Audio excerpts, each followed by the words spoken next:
Kasi po mga kabistyak, lalim po ang iniisip ko sa magulang ko. Hindi po ako napag-aral. Hindi po ako marunong magsulat. Hindi rin po ako marunong magbasa. Kaya nandito ako kay kabistyak. Ayun nga po ang isang isang sagot din mga kabisdak, no.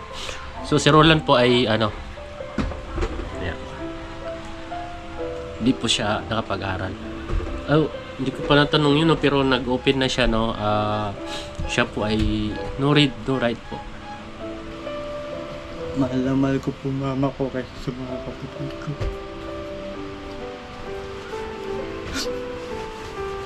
Kaya nandito po.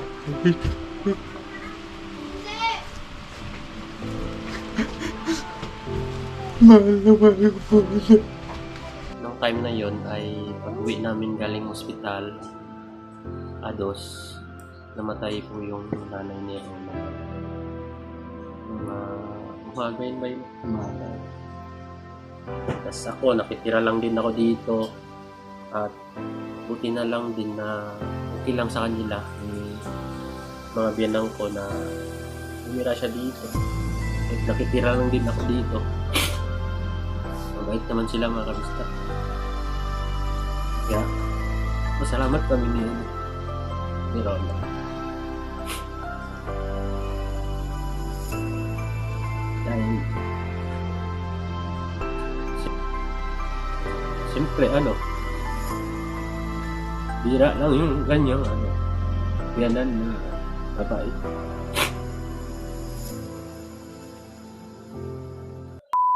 Kay Jomong TV, kabisdak. Ikaw ay manood, sa kanya ay sumama. Sa mga video may halong kwela. Sa mga kabisdak ay magpapasaya. So yan po mga kabisdak, magandang araw po sa inyong lahat, no. So ito na po yung request niyo po mga kabisdak, no. At marami pong nag-request tungkol sa buhay ni Toko. So ayan, ngayon ay mag-interview tayo sa kanya dahil po sa inyong request, no. O yan, dito nakatabi ko na si Toko. At shoutout po sa inyong lahat mga kabisdak, no. At ayan na ay interviewin natin si Toko, no. At hindi na tayo magpatumpik-tumpik pa mga kabisdak, ay tatanong na natin sa kanya ang ating mga katanungan. Alright. So si Toko ay bagong ligo, tapos ngayon pinagpapawisan na dahil interviewin natin siya. So wala po tong script mga kabisdak, no, kung ano lang yung katanungan dito ay huwag natin papakita sa kanya kasi tatanungin natin siya ngayon, no. So ayan na po mga kabisdak, ay umpisa natin sa unang tanong kay Toko. Ayan. Ayusin natin yung camera, okay na ba? Makakita na ba tayo? So ayun na nga po mga kabisdak, ay ang unang tanong natin kay Toko. Ayun. Sino nga ba si Toko sa buhay ni kabisdak? Ayan, unang tanong natin mga kabisdak. Ako yung Toko, nakilala ni Jomong TV kabistyak. Sa pangalan ko po talaga ay Roland Bernal. Ganda ng apelyido mo, Bernal. Bernal. Ano yan pang apelyidong artista. Yan Roland Bernal.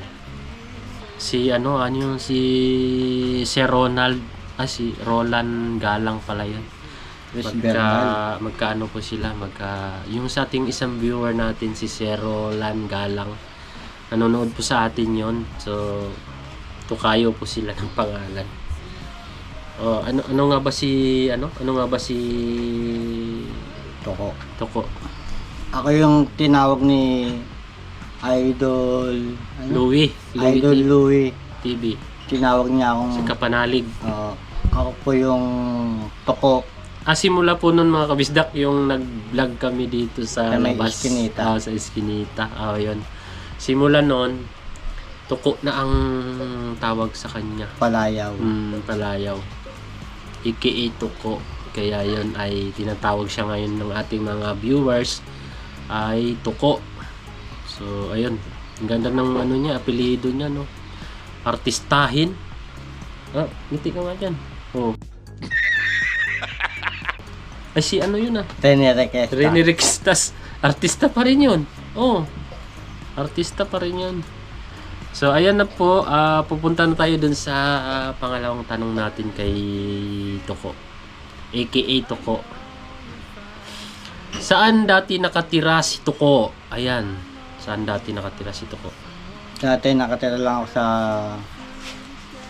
palengke, sa may maliit na bahay lang, sa lamesa lang. Nagtayo lang po ako doon, pinagtayo lang po ako ng mama ko sa palengke ng kubo, parang kubo, tapos parang mahabang lamesa. Ayun na yung Yun po. tulugan. Pinapasok po ng daga, pinapasok po. Wala po akong kuryente, wala po akong ilaw, wala pong ventilador. Oh. Ganun ang buhay mo sa ano? Sa buhay, ano ba? Ano ba 'yan? Saan dati nakatira si Toko? Ayan po yung tulugan mo. Opo. So ngayon ay tatanungin natin si Toko ng number 3, no? Ito na ba tayo? At anong hanap buhay meron dati si Toko? Yon. Dati, abisjak, ano lang ako, nagkakot lang ako ng tubig, nagigib lang ako sa palengke, sa tubig alat, tapos nagpapadyak ako. Yun ang Padyak. hanap ko. Yun ang pinagkakitaan mo noon. Padyak Padyak. boy. Tsaka Minsan doon ako natutulog sa padyak ko pagka wala akong matulog sa bahay, pagka maingay ang video ko. Gabi. So ayun. So pang-apat na tayo. Doon na tayo sa pang-apat na katanungan. Kaano-ano mo ba Toko si Kabisdak? Ayan na, magandang tanong yun ah. Si kabisjak. Kabisjak kasi mga kaibigan ko si kabisjak simula nung maliit ako. Nagigib po ako ng tubig sa palengke. Siya po ang nilalapitan ko pagka wala po akong pagkain, sa kanya po ako nanghihingi. Pero pwede naman po akong sumagot no, mga Kabisdak, no, tungkol sa noon dati nung una naming pagkikita ni Toko.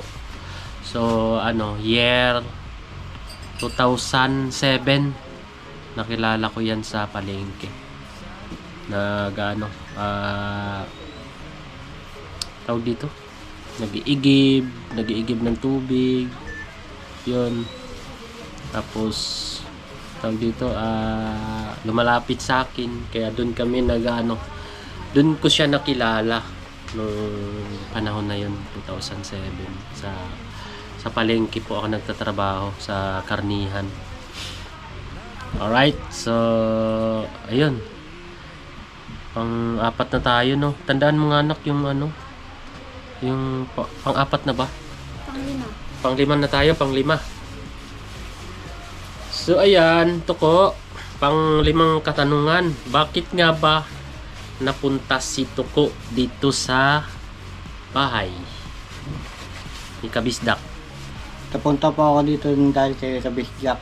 Walang kuryente, wala po akong ilaw sa bahay, wala po akong ventilador. Kaya dito po ako natutulog. Pero dati may kuryente ka? Wala po. Kahit sa umpisa? Wala. Oh? Simula ng pagtayo ng bahay ko doon sa palengke, wala na po. Pagka natulog po ako sa loob ng bahay ko, wala po akong damit. Wala po akong suot na damit. Wala po akong kakumot-kumot. Nakabukas yung pinto. Wala pong ventilador. Kasi mainit kaya naghuhubad ka? Mainit.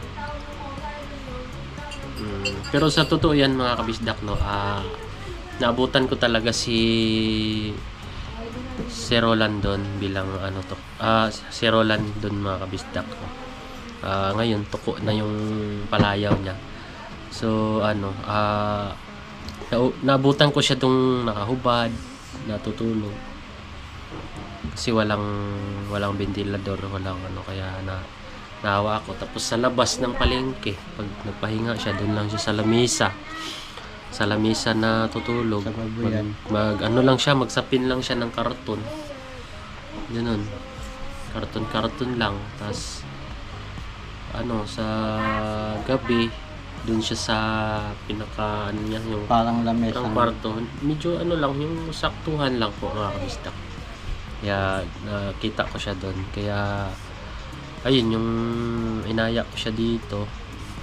So sumama siya. Tapos ano, sila nanay naman ay wala akong masabi sa kanila, mga kabisdak, dahil napakabait po nila ni nanay tsaka si tatay. Kaya ano, Toko, anong masabi mo kila nanay na ano, dito tinanggap ka nila dito? Maraming salamat po kay nanay at saka kay tatay. Ang laki po ng utang loob ko sa inyo. Hindi ko po kayo makakalimutan kahit saan. Sana po marami pong dumating na blessing para sa inyo. Yun po. So dito na tayo sa ano, pang ano na ba ang tanong yun? 6. Matandain si Pisngi ah. Sa 6 na tayo. Toko, ilan kayo magkapatid? 7 kami magkakapatid, mga kabisyak. 7 sila. Yung isa kong kapatid, Ilan yung ano? Ilan yung babae? ay, babae namin, nag-iisa lang kaso lang tomboy pa po. Nag-iisa lang yung babae. Nag-iisang babae Tapos lang. nagtomboy. Nagtomboy. 7. So solo pala yung babae dapat, no? Solo, tapos nag-ano pa, nagtomboy pa. So yun, 7 sila magkapatid, mga kabisdak, no? So yun, mga kabisdak, no, pang 7 katanungan para kay Toko.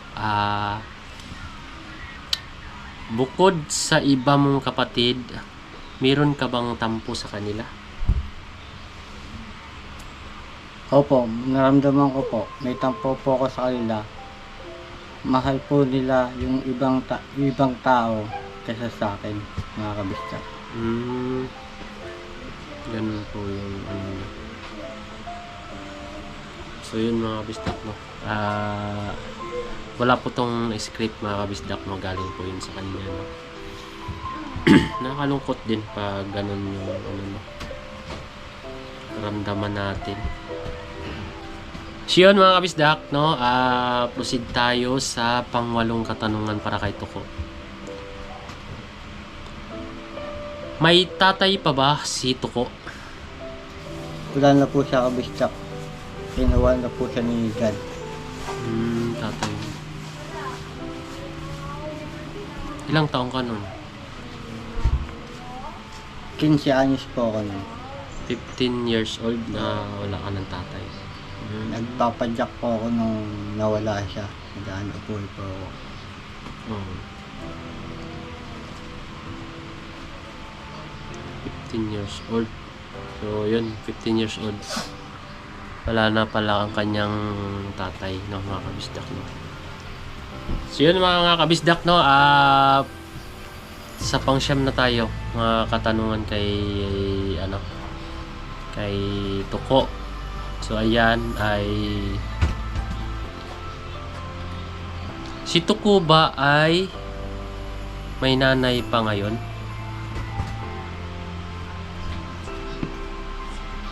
Dahil na po ako na ano.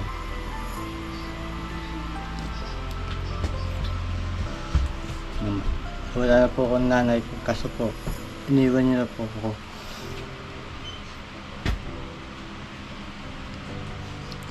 Nanay ko na lang po tumitingin sa akin.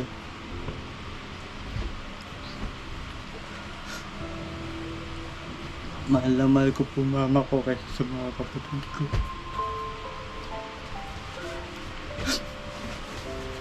Kaya nandito po ako.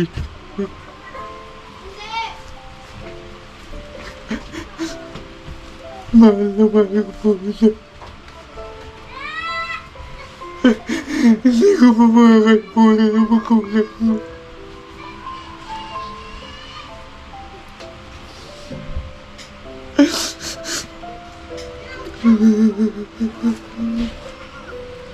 Kain. Kaya ba wala dito ang kapis niya? Kaya po magandang ka.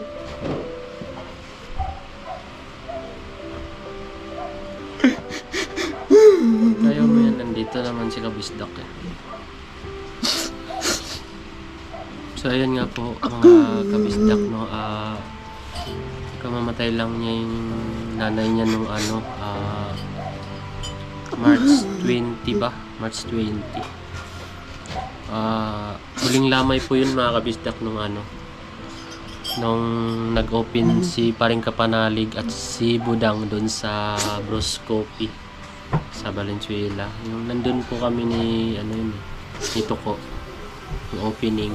Yun po yung huling lamay ng nanay niya.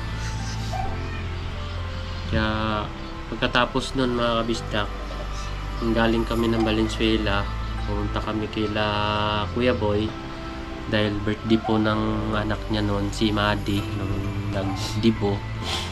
Pagka-uwian namin noon, magkasama kami nila Idol Japper, Louie TV, si Kapanalig, si Kuya GP, Paring Kagrasa, yon time na yon. Yung naghiwalay na kami nung pagkatapos nung birthday ni anak ni Kuya Boy, dumiretso po kami sa nanay niya kasi po yun, huling lamay ng nanay ni Roland, yun yung time na yun. Ayun nga, ay nakakalungkot din dahil yun lang din yung takbuhan ni Roland. At ngayon ay dito na siya nun mga Kabisdak dito na siya sa bahay nun nung namatay nanay niya. Kasi may pangako nga kami dun dahil yung nanay niya ay humiling pa ng prutas ba? Pongkan. Nag-voice message yung nanay na Roland, dalan mo ko ng pongkan. At yun ay hindi namin alam mga Kabisdak na kasi ang usapan sana namin ni Roland, kinabukasan dadala namin. Kaso lang po, nung time na yon, nanganak si Nova, nung bunso ko. March 1. Sinugod namin si Nova sa ospital kasi nagle-labor. So nandun kami. Hindi na ayun Kabisdak, September 1. Oo, September 1 po, nagkamali ako ng September 1 nanganak si Nova. Pero yun yun po yung time na voice message yung nanay niya nun. Kaya yung kaming dalawa, nandun kami sa ospital. Tapos nung ADOS, kaya uno dapat pupunta kami sa nanay ni Roland. So ADOS, nakauwi kami galing ospital, dadalan sana namin ng pungkan. Nabalitaan namin na wala na pala nanay niya. So grabing iyak ni Roland nung time na yun. Kasi kaya tuloy natin dito sa cellphone, no. Ayun nga po, nasa na ba tayo? Nung time na yon ay pag-uwi namin galing ospital, ADOS, namatay po yung nanay ni Roland. Umaga yun ba yun? Umaga, kaya yun, hindi na namin nadala yung Feeling ng mama ko feeling. Nadala namin pero wala na po yung nanay niya. Yun na pala yung huling hingi niya kay Toko ng utas. Sabi ko sa kanya binigyan ko siya ng 500 nun, pambili ng prutas. Binilin ko na sa kanya yun. Wala, hindi na namin nabili. Kaya yung time na yun, ang nabili namin ay prutas, saka chicharon na lang. Yun ang dinala namin. Kasi nahuli kami na voice message niya at 30 tapos nanganak yung asawa ko, si Nova. Kaya dapat usapan namin ng Auno, pupunta kami maghatid ng prutas na pungkan. Ayun, ados na kami nakauwi galing ng ospital. Doon namin nalaman na yung mama niya ay wala na pala. So, ngayon mga kabisdak, nandito naman si Roland, sa dito kila tatay. Tapos ako, nakitira lang din ako dito. At buti na lang din na okay lang sa kanila ni mga biyanang ko na tumira siya dito. Kahit nakitira lang din ako dito. Mabait naman sila mga kabisdak. Kaya, masalamat kami ni Roland.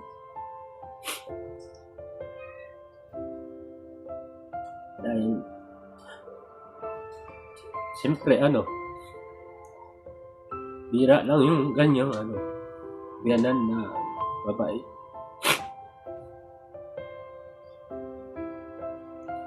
Ano ba itutuloy pa ba na katanungan ba? Wala. Ha? Hindi mo na kaya? Hindi ko na kaya pa.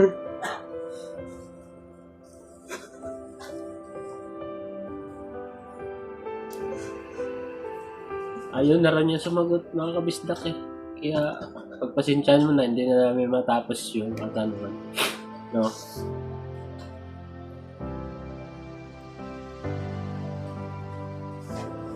Ganun talaga ang buhay natin. Tama pa yung sinabi ng isang kong kaibigan, ang buhay natin hiram lang ang sundo. Oo po yun.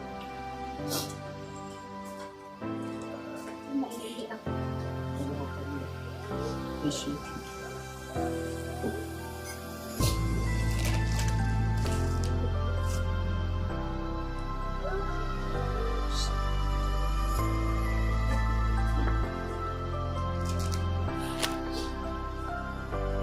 Yun lang mga kabisdak. Ayaw na sumagot ni Tuko eh.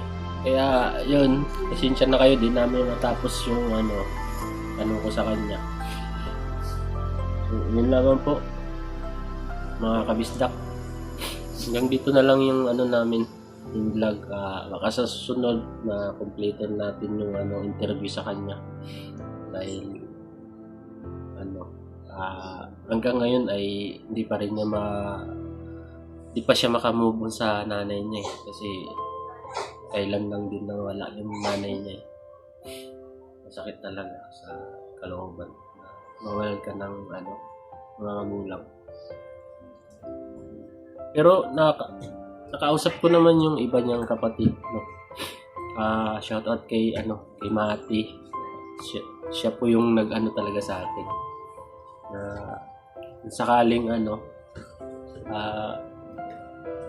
sabay kami ni Roland. Tapos pinayuhan din siya na magpakabait, na hanggat nandito siya. Ako, okay lang naman sa akin. Hanggat nandyan siya. Hanggat kaya natin. So yun lang po mga kabisdak. Paalam na po.